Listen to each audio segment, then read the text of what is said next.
Bentar, ada diulangnya. Itu dari slide pertama lagi aja teh, yang di judul dulu, language, gender, and sexuality-nya.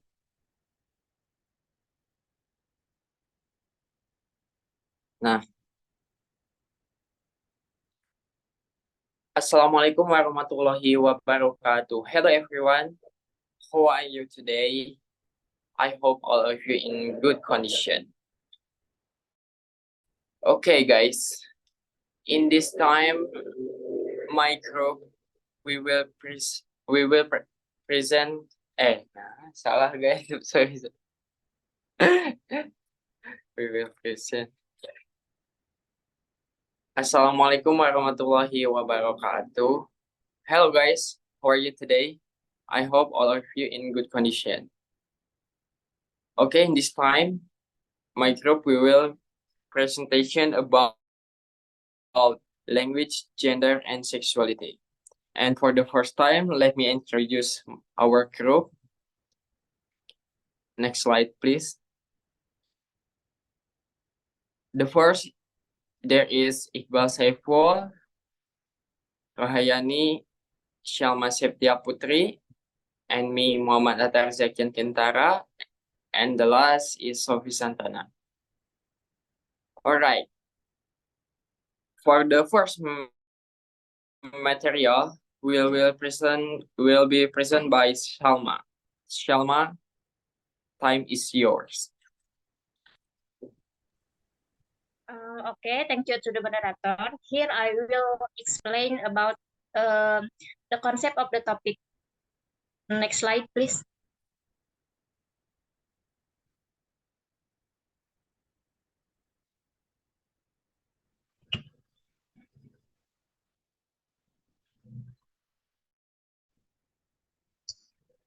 Okay, the relationship between gender and language has long been a matter of great interest to researchers in various fields, one of which is sociolinguistic. While popular conceptualization of gender and its relation to language are grounded in a fairly clear-cut dichotomy between males and females.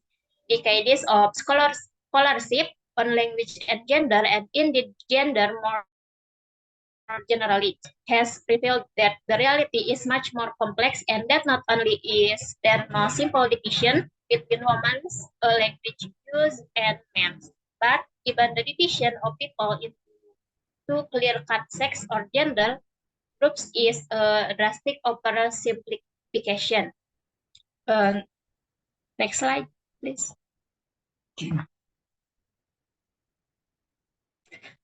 And the next is our authentic example of the topic. One way in which gender language use can reinforce traditional gender roles is through the use of gender titles. For example, in English, the title Mr. and Miss are used to indicate a woman's and marital status, while Mr. is used for men regardless of their marital status. This reinforces the idea that a woman's identity is tied to her relationship with men, and that men's identities are not defined by their relationship with women. Similarly, the use of gender pronouns can reinforce the binary gender system by assuming that all individuals fit narrowly into one of two categories, her or him, or she or her, without accounting for the experience of non-binary or gender-queer individuals. This example illustrates how language use can perpetuate gender and sexual biases, and how this can affect the way individuals perceive themselves and others. By critically analyzing language use and promoting inclusive language practice, we can work toward creating more equitable and accepting social environments. Maybe that's all from me. I give it back to moderator. Okay, Syalma, thank you for the great presentation. For the next materials, we will present by Sofi Santana. Sofi, time is yours. Okay, thank you, moderator, for giving me the time. Next slide, please.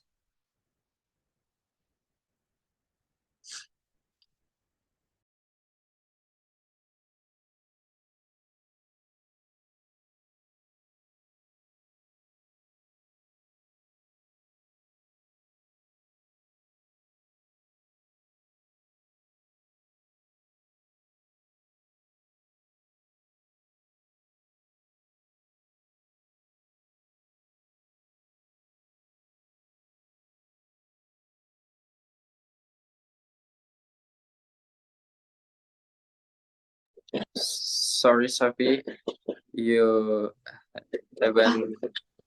Okay, sorry. I will explain about methodology of analyzing the topic. The example provided relates to the sociolinguistic topic of language and gender, and specifically focuses on the use of gender language to reinforce traditional gender roles. One suitable method to analyze this example would be critical discourse analysis, or CDA. CDA is a method that aims to uncover the power relation and social ideologies that are embedded in language use. It is particularly useful for analyzing the ways in which language use reflect and reinforce social inequality, such as gender inequality. CDA typically involves a close examination of language use in specific social contexts, focusing on how language is used to construct meaning and shape social reality. Next slide, please.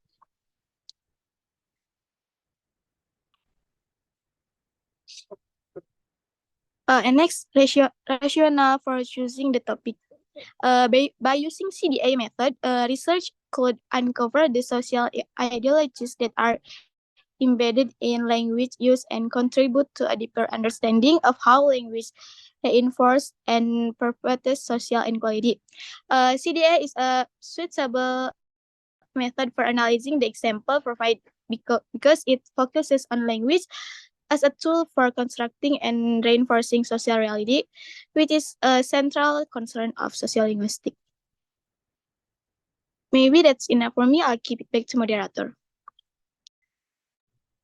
Okay, thank you, Sophie, for the great presentation. And for the next material will be presented by me. In this analysis, we use CDA method from the Fairclough.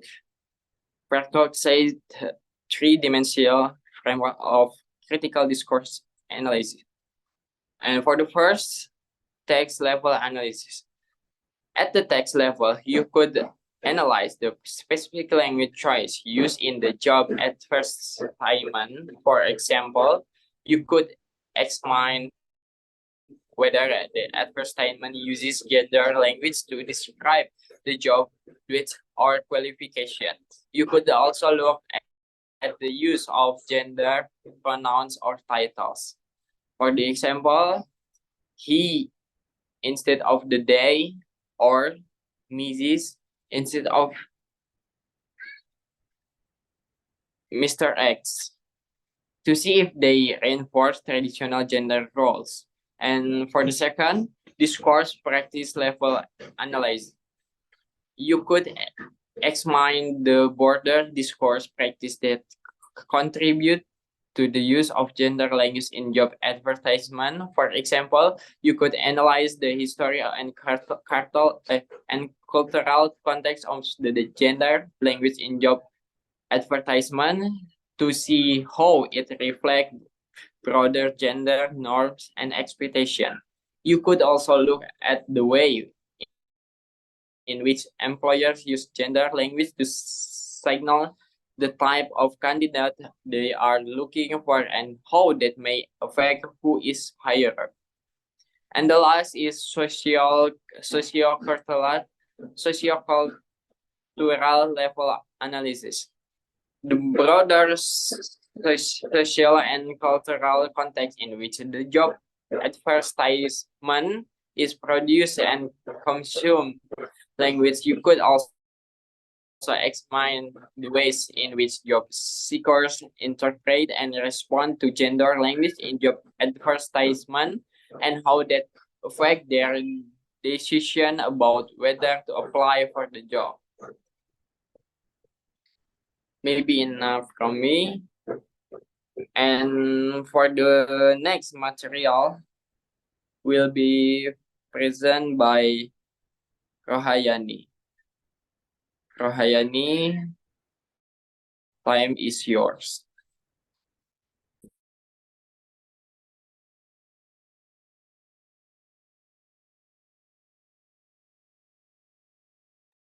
For the pedagogical implication, first is as a language teacher. The first awareness of the issue. Sorry.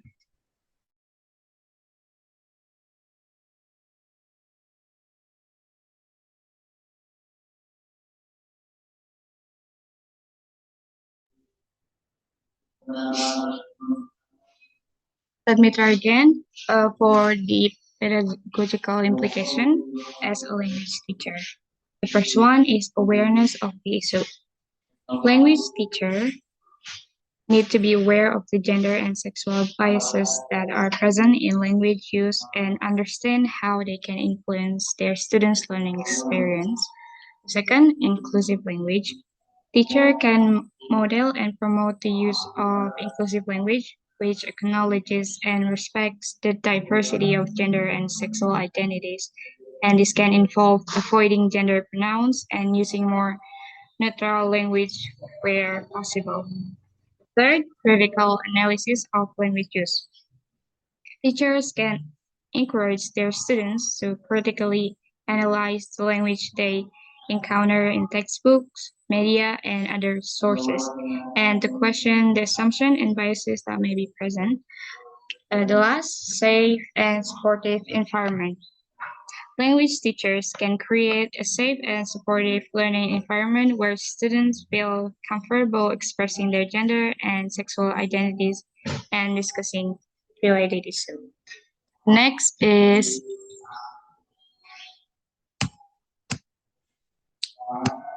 as as a language student. The pedagogical implication of the research on language, gender, and sexuality. The first is awareness of bias. Students need to be aware of the biases and stereotypes that are present in language use and understand how they can affect their communication with others. Second, inclusive language use. Students can learn to use inclusive language that recognizes and respects the diversity of gender and sexual identities. This can involve using gender-neutral pronouns and avoiding language that reinforces stereotypes. The third, critical analysis of language use. Students can learn to critically analyze the language they encounter in textbook, media, and sources. And the last, respect for diversity. Students can learn to respect the diversity of gender and sexual identities and to create a safe and supportive environment for their peers who may identify differently from themselves. And that will be it. I'll hand it over to the next presenter.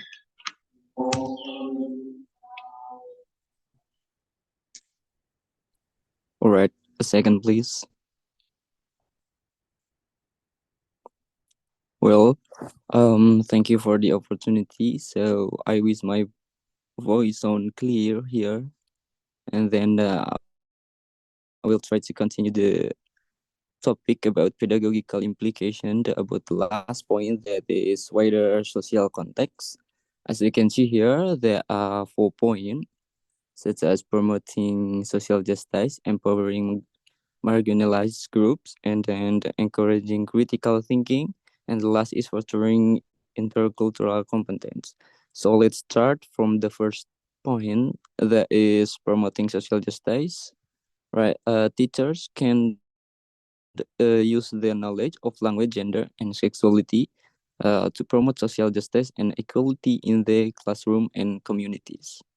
And then also this can involve challenging stereotype, promoting inclusive language use, and creating safe and then supportive learning environments for all students.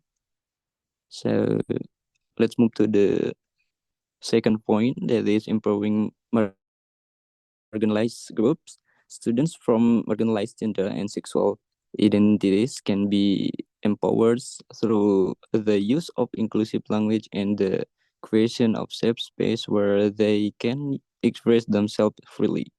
And then the third point, that is encouraging critical thinking.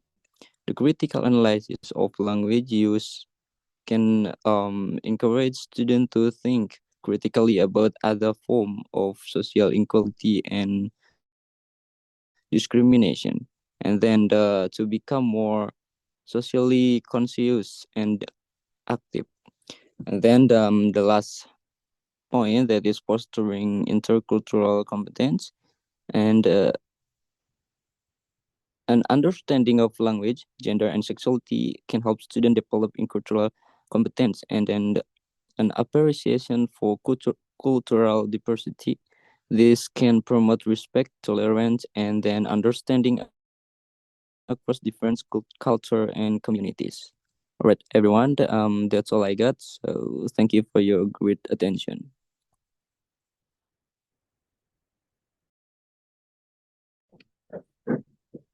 All right, thank you, Iqbal, for the great presentation. And yeah, in this, the last material from this presentation is a conclusion. In conclusion, the presentation highlights the complex and dynamic relation between language use and social contraction of gender and sexuality. By exploring the context of gender and sexuality, the ways in which language is used to construct and reinforce gender and sexual identities, and the role of language in perpetuating social inequalities and power imbalance. Okay, guys. Thank you for the attention. Sorry for many mistakes. I will end this presentation. Assalamualaikum warahmatullahi wabarakatuh.